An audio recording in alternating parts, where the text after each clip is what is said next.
Hello guys, तो पिछले episode में हमने देखा था कि दाओलिंग और वांगलिंग के दरमियान एक जबरदस्त सी फाइटिंग शुरू हो गई थी, जिसमें हम देखते हैं कि दाओलिंग वांगलिंग को हरा देता है। ये देखकर तो दाओलिंग और उसकी सिस्टर को बहुत ही ज्यादा गुस्सा आ रहा था। इसके बाद हमने देखा था कि वो प्रिंसेस दाओलिंग को अपने घर उठाकर लेकर आ जाती है। इसके बाद हमने देखा था कि वो प्रिंसेस दाओलिंग से अपने कपड़े उतारने का कहती है। ये देखकर तो वो बहुत ही ज्यादा हैरान रह गया था, लेकिन वो उसे मेडिसिन दिखाती है। उसे कहती है कि मैं तुम्हारे जख्मों पर इन्हें लगाना चाहती हूँ। तो इस की शुरुआत में हम देखते हैं कि वो प्रिंसेस जैसे ही उसके जख्मों पर उस मेडिसिन को लगा रही थी, इसकी वजह से तो उसे बहुत ही ज्यादा तकलीफ हो रही थी। मेडिसिन के लगने के बाद तो वो उससे कहने लगा कि तुमने मुझ पर किस तरह का मेडिसिन इस्तेमाल किया है, जिसकी वजह से तो मुझे बहुत ही ज्यादा तकलीफ हो रही थी। वो प्रिंसेस उससे कहने लगती है कि ये एक हीलिंग पोशन है, जिसकी वजह से तुम्हारा जख्म बहुत ही जल्द हील हो जाएगा और तुम दोबारा से लड़ने के काबिल भी बन जाओगे।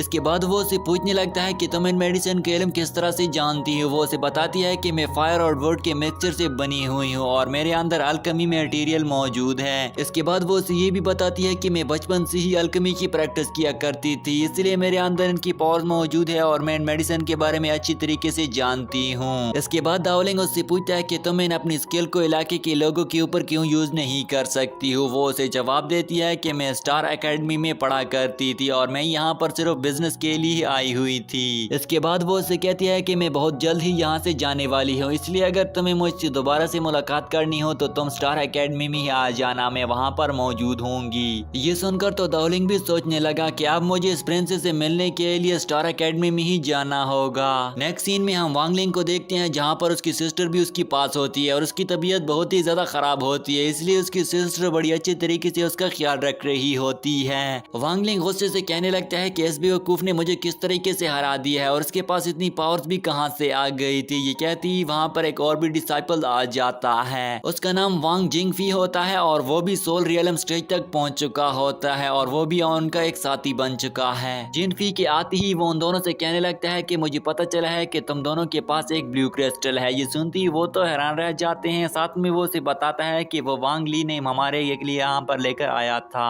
उन दोनों की ये बात सुनकर तो जिंगफी को भी यकीन नहीं होता। साथ में वो लड़की वहां पर उसकी तरफ आगे बढ़ती है, उसका हाथ पकड़ लेती है और उससे कहती है कि हम यहाँ पर इंसाफ चाहते हैं और सिर्फ तुम ही हो जो इंसाफ कर सकते हो। नेक्स्ट सीन में हम दाओलिंग को जंगल में जाता हुआ देखते हैं, जहाँ पर वो परेशानी के आलम में खुद से कहने लगता है कि जब मैं वांगलिंग से लड़ाई कर रहा था तो मेरी बॉडी का ब्लड प्रेशर के अंदर स्पाइक्स आ रही थी और उसकी पता नहीं क्या वजह हो सकती है। वो जंगल में जा ही रहा था कि तभी यहाँ पर उनके सामने वो तीनों भी आ जाते हैं और वो लड़की उससे कहती है कि जिंगफी हमारा एक नया साथी यहाँ पर आ गया है। उसे देखकर तो दाओलिंग भी हैरान खड़ा रह गया था। साथ ही साथ में यहाँ पर वो उससे कहने लगता है कि पिछले दिन तुमने हमारे वांगलिंग को बड़ी अच्छी तरीके से मारा था। वांगलिंग भी उसे चुपके चुपके से कहने लगता है कि अरे बेवकूफ, तुम इसे इस तरह की बातें क्यों बता रहे हो, बल्कि उसे अपने लिए एक कायल करने की कोशिश करो ताकि हम उसे धोखा दे सकें। असल दोस्तों, वो तीनों उससे यहाँ पर अपनी पावर दिखाने के लिए आए हुए थे और वो चाहते थे कि ये हमसे माफी मांग ले, क्योंकि इसने हमारे साथ बुरा किया था। यहाँ पर जिंगफी उनसे कहता है कि तुम्हें हमसे माफी मांगना होगी, लेकिन दाओलिंग उनसे बोलने लगता है कि अरे तुम बेवकूफ लोग क्या समझते हो कि मैं तुम लोगों से माफी मांग लूंगा। इसके बाद यहाँ पर वो प्रिंसेस भी आगे बढ़ती उससे कहने लगती है कि तुम्हें हमसे माफी मांगना ही होगा और अपने हाथों को जमीन पर छू और हमारे सामने झुक जाओ। दाओलिंग तो ऐसा करने वाला नहीं था, इसलिए वो दोनों उस पर हमला कर देते हैं। दाओलिंग भी यहाँ पर खुद को प्रोटेक्ट कर रहा था ताकि वो उनसे खुद को बचा सके। साथ ही साथ में जिंगफी भी उन दोनों को देख रहा था। वो देखता है कि इसकी पावर तो यहाँ पर उन दोनों के मारने की वजह से और भी ज्यादा बढ़ रही है और उसकी कल्टीवेशन पावर तो और भी ज्यादा गेन करने लगा है, इसलिए वो भी उन्हें देखकर हैरान होने लगा था। साथ ही साथ में वो सभी मिलकर लड़ भी रहे थे। इसके बाद हम देखते हैं कि वो नीचे आती हुई अपनी पावर को और भी ज्यादा बढ़ा लेता है। उन सभी के पावर्स को इकट्ठा करके अपने जिस्म के अंदर डाल देता है और हम देखते हैं कि वहाँ पर उसकी एनर्जी बाहर निकल आ जाती है। ये देखकर तो वो प्रिंसेस भी हैरान रह जाती हुई उसकी तरफ कहने लगती है कि इसने तो हाफ स्टेप ऑफ सोल रैंथम को भी पार कर दिया है, जो कि उसके भाई के बराबर होता है। वो सभी मिलकर उसे देखकर बहुत ही ज्यादा हैरान हो चुके थे, क्योंकि उसने चंद ही दिनों में इतनी ज्यादा पावर को अचीव कर लिया था और वो भी इस दुनिया पर हुक्मरानी करने के स्टेज तक भी पहुंच चुका था। इसके बाद दाओलिंग अपने पीछे से उन ब्लड बियर्स को एक्टिवेट करते हुए वहां से भागना शुरू करता है और उनको हमला करने के लिए उन सभी पर छोड़ देता है, लेकिन जिंगफी उस ब्लड बियर्स को मारते हुए उसके पीछे भागने लगता है और उस पर भी हमला करना शुरू कर देता है। दाओलिंग यहाँ पर खुद को बचाते हुए आगे भागने लगता है और एक जगह पर खड़ा होकर सोचने लगता है कि अब मैं इनसे किस तरह से लड़ूंगा।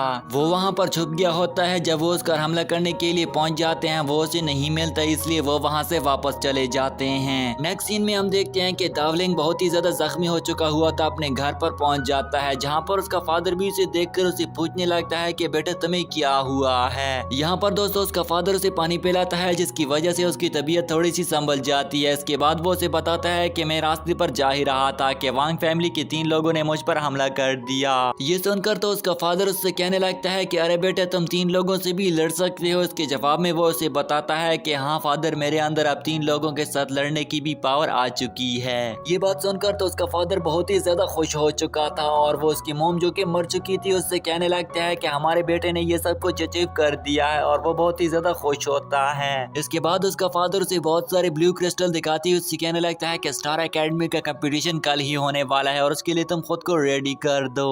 इसके बाद दावलिंग अपने फादर से कहता है कि अब्बू मैं आपका बहुत ही ज्यादा शुक्रगुजार हूँ और मैं जिंदगी में कभी भी तुम्हें यहाँ पर नीचे दिखाने की कोशिश नहीं करूंगा, बल्कि मैं हर वक्त ही फतेयाब होकर रहूंगा। उसके फादर के जाने के बाद दावलिंग खुद से कहने लगता है कि मैं स्टार एकेडमी में वांग जेनफी से बदला लेने के लिए आ रहा हूँ। यहाँ पर वो दोस्तों बहुत ही ज्यादा गुस्सा हो चुका होता है, इसलिए वो खुद से आज़म करता है कि मैं अपना बदला लेकर ही रहूंगा। इसी के साथ ही दोस्तों ये पार्ट तो यहीं पर एंड हो जाता है और मैं आपको कुछ नेक्स्ट एपिसोड के बारे में भी समरी देना चाहता हूँ। नेक्स्ट एपिसोड में हम देखने वाले हैं कि वो दोनों स्टार एकेडमी में पहुंच चुके होते हैं, जहाँ पर उन दोनों के दरमियान एक जबरदस्त सी फाइटिंग भी शुरू हो गई थी। वहाँ पर और भी बहुत सारे डिसाइपल्स मौजूद होते हैं, साथ ही साथ में उनका हेड भी वहाँ पर उन्हें कंट्रोल करने के लिए मौजूद होता है। इसी के साथ ही दोस्तों ये समरी भी यहीं पर कंप्लीट हो गई। मुझे उम्मीद है कि आपको इस एनिमे सीरीज के सभी एपिसोड अच्छे लगे होंगे। साथ ही साथ में हमें अपनी राय को कमेंट सेक्शन में जरूर पेश करें और हमारे चैनल को सब्सक्राइब करके पास में मौजूद बेल आइकन को भी प्रेस कर देना, ताकि इस एनिमे सीरीज के रिलेटेड सभी एपिसोड आप तक टाइम पर पहुंच सकें।